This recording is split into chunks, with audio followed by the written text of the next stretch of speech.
Bonjour à vous, Jacques. Bonjour à vous et aux auditeurs Merci de d'avoir accepté RCJ. notre invitation cet après-midi sur Radio Zi. Vous êtes journaliste indépendant en Israël, animateur du site d'analyse Temps et Contretemps.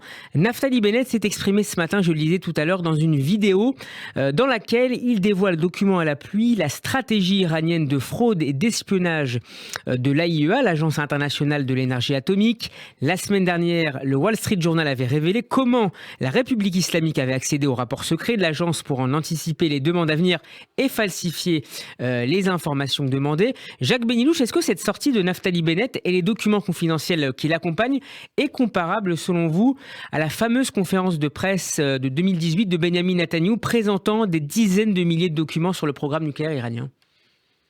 Pas tout à fait, parce qu'en fait, ici, Naftali Bennett sent que l'accord va être signé, il est pratiquement certain que l'Iran va signer un accord avec les États-Unis, et donc il veut de plus en plus mettre l'accent sur le danger de cet accord. Il ne parviendra pas d'ailleurs, parce que les Américains ont décidé de signer, mais c'est un moyen pour Naftali Bennett d'abord de s'affirmer sur le plan politique intérieur, et aussi pour mettre en garde les Américains en leur montrant qu'il y a des sources très sérieuses disant que les Iraniens avaient volé des documents auprès de l'AIEA. Ces documents leur ont permis de savoir exactement ce que l'AIEA savait, et ça leur a permis de modifier toute leur structure des usines en cachant certains éléments, en augmentant d'autres éléments. Et donc, c'est un moyen ainsi de trouver une solution à cet accord qui risque d'être signé. Il y a une autre raison aussi, je pense, Oui. c'est que ça tombe bien pour les Iraniens pour essayer de détourner l'attention sur l'assassinat d'un colonel du corps Des gardiens de la Révolution. de la Révolution, et que c'est un bon moyen pour eux parce que c'est un choc terrible qu'a subi le CGRI, et il fallait effectivement détourner l'attention en parlant du nucléaire. Vous savez que le nucléaire ravive toujours les sentiments nationaux au sein de l'Iran. Est-ce qu'il y a également, Jacques Benilouche, une volonté de la part de Naftali Bennett de faire pression ou tout du moins d'alerter les opinions publiques internationales et en particulier l'opinion publique américaine à cette question-là, alors que les négociations sont toujours menées sur le nucléaire à Vienne? Bien sûr, d'autant plus qu'on s'inquiète à l'heure actuelle. Il y a des échos, des rumeurs qui circulent, qui consistent à dire, étant donné qu'on a des problèmes avec la Russie, eh bien on va essayer de demander à l'Iran de se substituer à la Russie pour vendre du gaz. On pourrait à ce moment-là régler le problème de l'Europe, on pourra régler comme ça le problème éventuellement s'ils acceptent de se retirer du programme nucléaire. Les Iraniens pourraient gagner dans l'opération, ils gagneraient beaucoup d'argent en se substituant pour vendre du gaz. Donc Alors, autrement dit, pardon, Jacques Benilouche, l'Iran pourrait sortir finalement, en cas d'accord évidemment, renforcé de la crise en cours en Ukraine?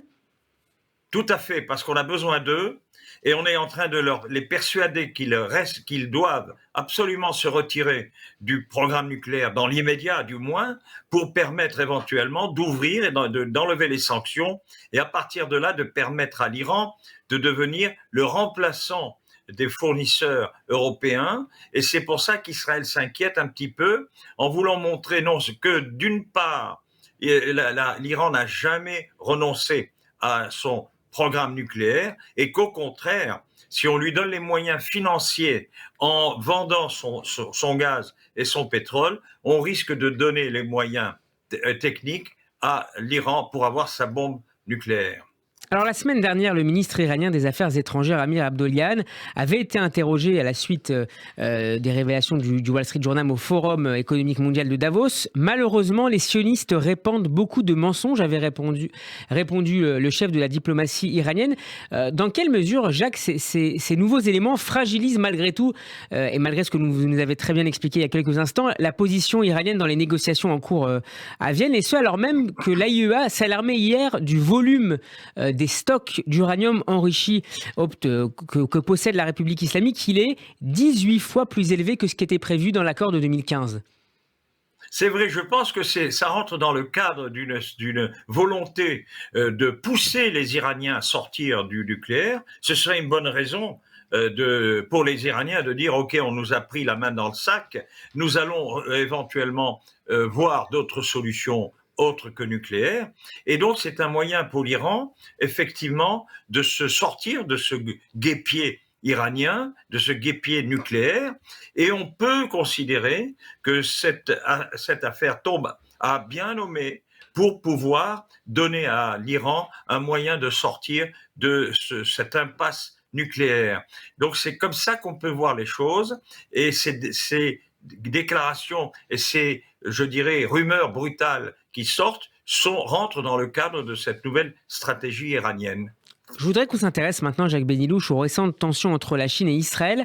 Un haut diplomate chinois a menacé ces dernières heures d'une détérioration des relations diplomatiques entre Jérusalem et Pékin. En cause, une interview publiée hier sur le site du Jérusalem Post, interview du ministre taïwanais des Affaires étrangères. Le ministre Joseph Wu appelle Israël à ne pas faire de concessions à Pékin et à ne pas s'inquiéter, je cite, de voir la Chine se fâcher contre lui.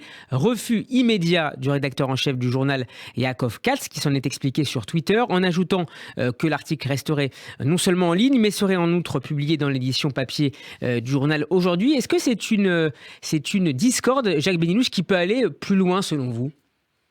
Je ne crois pas. D'abord, il faut signaler qu'il s'agit d'un conflit entre le Jérusalem Post et la Chine, et non pas entre Israël et la Chine. Et je pense que l'ambassadeur qui vit à Tel Aviv, à avenue Ben Yehuda, sait très bien qu'Israël n'est pas le genre à accepter la censure de ses journaux. Donc, il sait qu'il ne pourra rien faire. La censure et la presse est libre en Israël, et donc il a simplement voulu réagir pour essayer de marquer le coup. Mais vous savez, je pense que les Chinois ont beaucoup plus à perdre qu'Israël dans cette affaire, dans le cadre d'éventuelles représailles. Vous devez savoir qu'il y a 40 000 ouvriers chinois qui rentrent tous les mois, qui vivent en Israël pour la construction. Ces 40 000 ouvriers chinois rapportent à peu près 80 millions de dollars tous les mois à la Chine. C'est un pactole. Deuxièmement, il faut savoir que sur le plan des échanges, la Chine est nettement favorisée dans la mesure où d'un côté Israël importe à peine entre guillemets 4 millions 26 milliards de marchandises et que la Chine exporte pour 10 milliards 7. Donc, vous voyez, ce déséquilibre de la balance commerciale est important, d'autant plus qu'en plus, les Israéliens exportent beaucoup de high-tech. Donc, ça aide beaucoup. Même si, et ce sera ma dernière question, Jacques Benilouche, le Globe nous apprenait ce matin que la société chinoise CREC s'était retirée d'un des consortiums ayant répondu à la phase de préqualification de l'appel d'offres pour le projet de métro léger Haïfa-Nazareth, projet qui devrait sortir de terre en 2027. Est-ce que c'est le début, selon vous, d'une tendance au refroidissement sur le plan économique entre les deux pays ?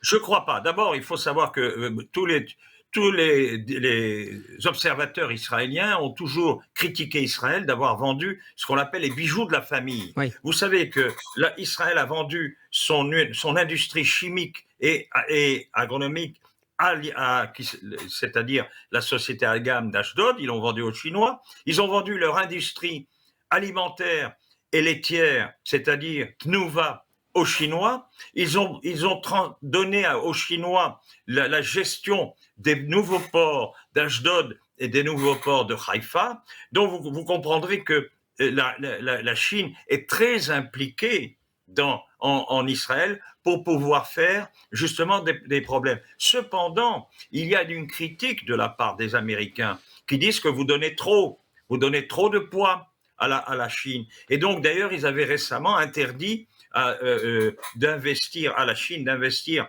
dans une société de dessalement de l'eau de mer qui devait arriver.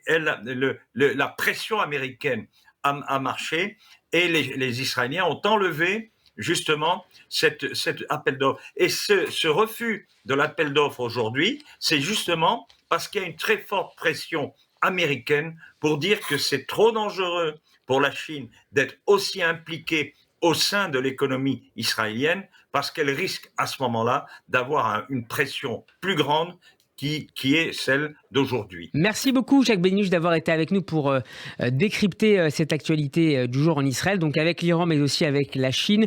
Je renvoie nos éditeurs à la lecture de votre excellent site Temps et Contretemps. Cette interview est à retrouver en podcast sur radioj.fr et en vidéo sur notre page YouTube. Bon après-midi à vous et à bientôt sur Radio J. À bientôt.